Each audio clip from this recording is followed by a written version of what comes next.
1914 ബ്രിട്ടീഷുകാർ സ്ഥാപിച്ച ജില്ലയിലെ ഏറ്റവും പഴക്കമേറിയ സ്കൂളുകളിൽ ഒന്നാണ് തിരൂർ BP അങ്ങാടിയിലെ ഗേൾസ് ഹൈസ്കൂൾ. ആദ്യകാലത്ത് ഹോസ്റ്റൽ സൗകര്യം ഉണ്ടായിരുന്നത് കൊണ്ട് തന്നെ ദൂരെ ദിക്കിൽ നിന്ന് പോലും കുട്ടികൾ ഇവിടെ താമസിച്ചു പഠിച്ചിരുന്നു. അന്ന് പ്രിന്റഡ് സാരി ആയിരുന്നു ഇവിടുത്തെ യൂണിഫോം എന്ന് പറഞ്ഞു കേട്ടിട്ടുണ്ട്.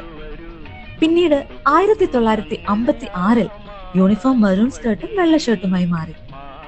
1960 ശേഷം 2024 വരെ ഭംഗിയാർന്ന ആകാശനീലയും വെള്ളയും യൂണിഫോം നിലവിൽ വന്നു. ഇവിടെ പഠിച്ചിറങ്ങിയ ഞങ്ങൾക്കൊക്കെ ഈ യൂണിഫോം കാണുമ്പോൾ ആ പഴയ കാലം മനസ്സിലേക്ക് വരുമായിരുന്നു.